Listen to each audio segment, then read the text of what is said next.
আসসালামু আলাইকুম।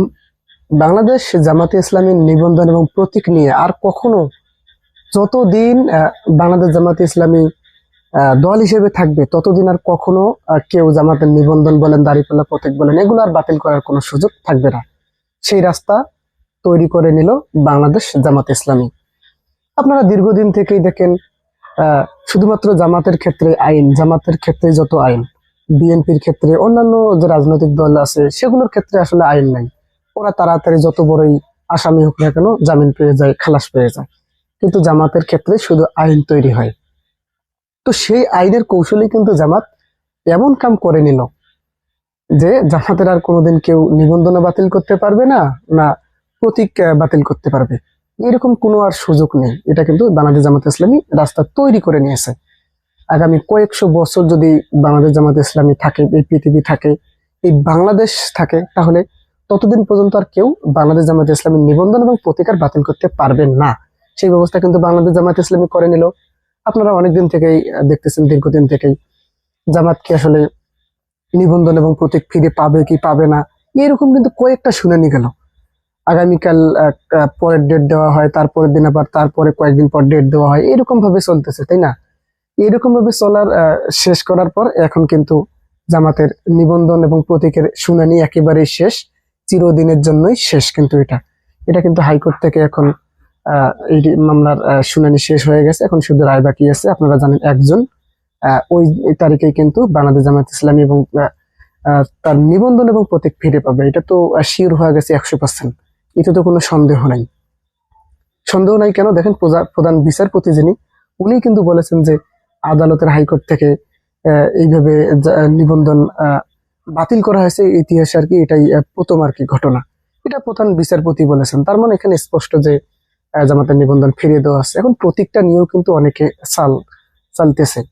দাঁড়িপাল্লা প্রতীকটা নিয়ে অনেকে, যেমন বিএনপি পন্থী গুলাই বিশেষ করে, তারা কিন্তু বলতেছে দাঁড়িপাল্লা প্রতীক তো আদালতে ঝোলানো থাকে, এটা জামাতের প্রতীক কেন হবে? তো এটা একটা রাজনীতি, জামাতকে বাধা দেওয়ার জন্য এটা করতেছে। তো জামাতও কিন্তু আসলে এইরকম ভাবে তাদেরকে জবাব দিল আইনি প্রক্রিয়ার মাধ্যমে।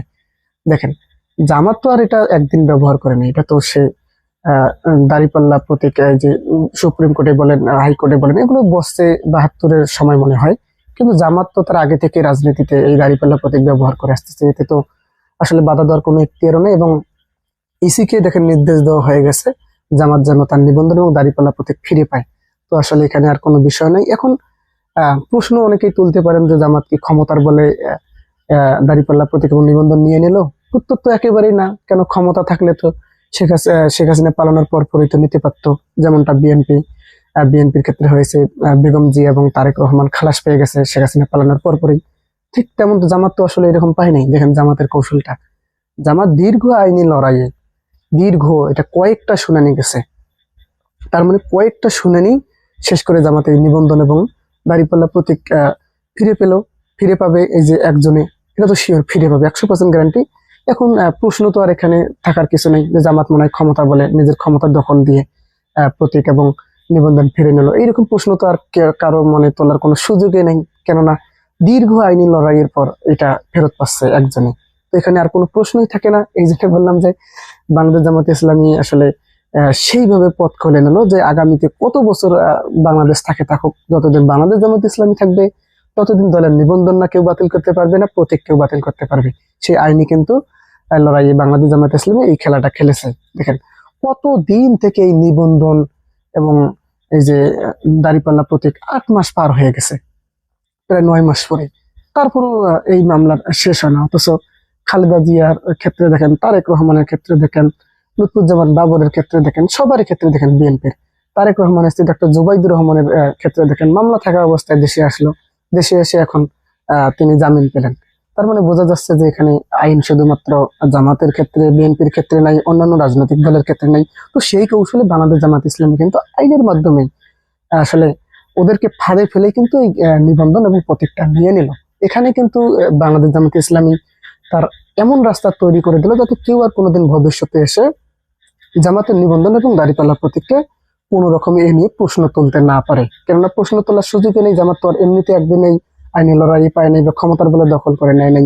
দীর্ঘ আইনি লড়াই শেষে কিন্তু জামাত দাঁড়িপাল্লা এবং নিবন্ধন ফিরে পাচ্ছে একজন। তো এখানে তারপরে থেকে আর কোনো প্রশ্ন তোলার সুযোগ নেই। প্রশ্ন তুলবেন কেমনে? জামাত তোর ক্ষমতা বলে তো আর এটা নিচ্ছে না। তো হ্যাঁ, আসলে জামাতের রাজনৈতিক কৌশলটা আপনার কাছে কেমন লাগলো?